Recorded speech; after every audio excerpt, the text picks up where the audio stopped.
Sementara itu, saudara, kontingen Aceh menargetkan masuk ke dalam 10 besar perolehan medali pada PON Aceh Sumut ke-21. Saat ini Provinsi Aceh berada pada peringkat 5 perolehan medali sementara dengan 2 emas dan 1 perunggu. 1.000 lebih atlet Aceh akan bertanding pada Pekan Olahraga Nasional Aceh Sumut hingga 20 September mendatang. Atlet Aceh akan terbagi ke Sumatera Utara dan Aceh untuk memperebutkan medali. Saat ini sejumlah pertandingan sudah mulai berlangsung menjelang pembukaan pada 9 September mendatang.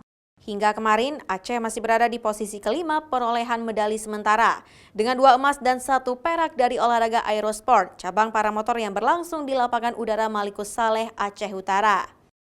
PJ Gubernur Aceh, Safrizal, berharap para atlet Aceh mampu memberikan penampilan terbaik mereka di semua bidang pertandingan, sehingga target 10 besar perolehan medali mampu dicapai oleh kontingen Aceh. Seperti yang kita lihat, atlet-atlet kita penuh semangat. Hari ini pelepasan atlet kita untuk bertarung di PON yang ke-21 ini.